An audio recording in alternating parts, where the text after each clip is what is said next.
नमस्कार देवी और सज्जनों। आज का ये वीडियो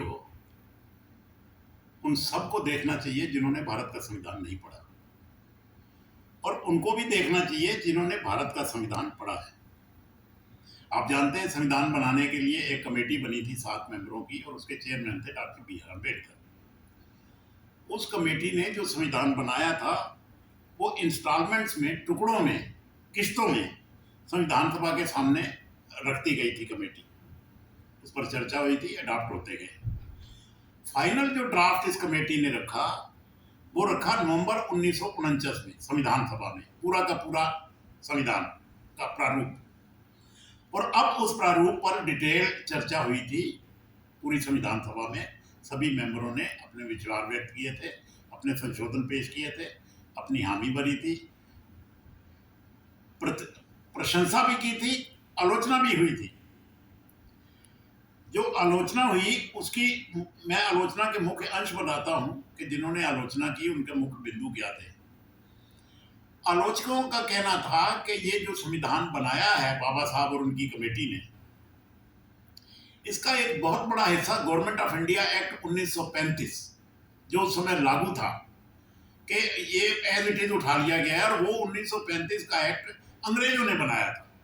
तो एक क्रिटिसिज्म तो ये था उस संविधान का। दूसरा, उन्होंने कहा था कि इस संविधान में बहुत से देशों के संविधानों से इसमें डाला गया है उनके प्रावधानों को। जैसे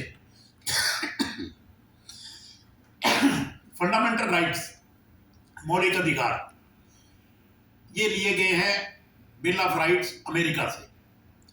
directive principles of state policy जो भारत के संविधान का हिस्सा है, जिसको हिंदी में कहते हैं राज्य की नीति के निर्देशक तत्व, ये लिए गए हैं आयरलैंड से।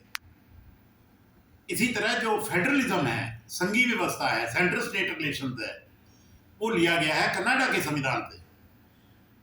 और जो संसदीय प्रणाली है और जो विशेषाधिकार हैं विधानसभाओं के, संसद के, ये सिस्टम अडॉप्ट किया गया है इंग्लैंड से।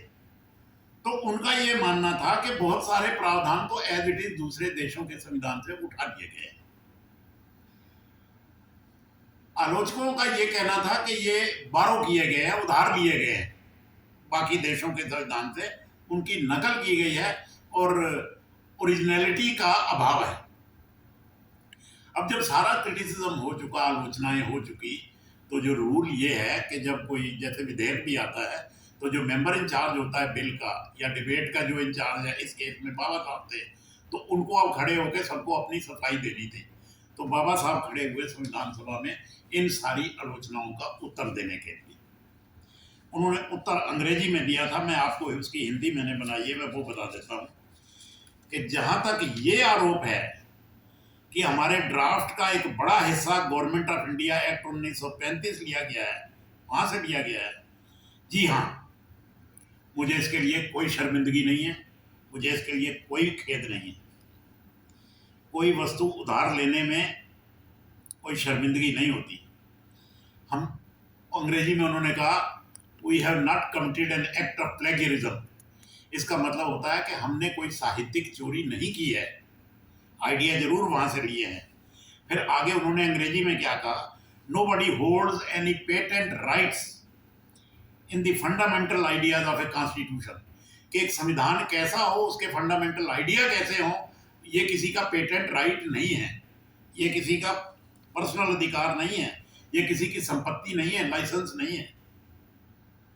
अब कभी कभी मैं सोचता हूं कि बाबा साहब के ये अंग्रेजी के शब्द अगर गांव की चौपाल पर या गांव के किसी बैठक में इनको गांव वालों को हिंदी बना के सुनाई जाए, तो इसकी हिंदी क्या होगी? इसकी हिंदी होगी कि जी हाँ, हमने आइडियाज दूसरे के संविधानों से लिए हैं, ये आइडिया किसी का पेटेंट राइट नहीं है। अब वो पेटेंट राइट अगर शब्द नहीं समझेगी चौपाल वाले, तो कहना पड़ेगा ये आइडिया किसी के बाप की संपत्ति नहीं है। तो ये वाला जो शब्द मुझे बहुत पसंद आया, और मैंने कहा अगर बाबा साहब तो हिंदी में नहीं भी डिबेट करते थे, लेकिन अगर उसकी हिंदी होती तो यही होती कि आइडिया कहीं से भी लिए जा सकते हैं, आइडिया किसी की संपत्ति नहीं है। मैं एक उदाहरण देता हूँ, आइडियाज कहाँ से लिए जाते हैं। आप जानते हैं चिड़िया उड़ती है, तितली उड़ती है, ये तो जानदार चीजें हैं। पतंग भी उड़ती है, तो पतंग तो बेजान है, तो पतंग से आइडिया उठाया लोगों ने और हवाई जहाज बना दिया। मशीन उड़ रही है और हवाई जहाज बन गए हैं। तो आइडिया तो कहीं से भी लिए जा सकते हैं। तो ये बाबा साहब का शब्द मुझे बहुत पसंद आया। एक और आरोप लगा उन पर, लोगों ने ये कहा कि भाई ये जो आपने संविधान बनाया है, क्या ये वर्केबल है, क्या ये काम करेगा, ये टूट तो नहीं जाएगा, ये बिखर तो नहीं जाएगा, काम करेगा ना हर स्थिति में। तो बाबा साहब ने कहा कि हाँ जी ये काम करेगा। अंग्रेजी में उन्होंने कहा इट इज़ वर्केबल, ये काम करेगा। इट इज़ फ्लेक्सिबल, ये लचीला है। It is strong enough to hold the country together in peace time and war time, कि ये इतना मजबूत है कि शांति काल में भी और युद्ध काल में भी देश को बांधे रखेगा। फिर उन्होंने क्या कहा कि if things go under the new constitution, अगर इस संविधान के अंतर्गत कुछ गड़बड़ हो गया, चीज़ें ठीक नहीं रही, तो हमें यह कहना पड़ेगा कि मैन इज वाइल्ड, कि आदमी ही खराब है, आदमी ही नीच है, निकम्मा है, बुरा है, घिनौना है, डिस्गस्टिंग है। यानी कि अगर कुछ गड़बड़ हुआ तो जिम्मेदार वो होंगे जो इस संविधान को ऑपरेट करेंगे या इम्प्लीमेंट करेंगे। संविधान में कोई कमी नहीं है। ये मैं कहना चाह रहा था आपसे। अगले वीडियो में मैं ये बताऊंगा कि इसी संविधान के अंतर्गत हमने 75 साल तक कौन सी बड़ी चुनौतियां झेली हैं, वो मैं आपको नेक्स्ट वीडियो में बताऊंगा। ये वीडियो अगर आपको पसंद आया हो तो लाइक करिए, शेयर करिए। Thank you very much.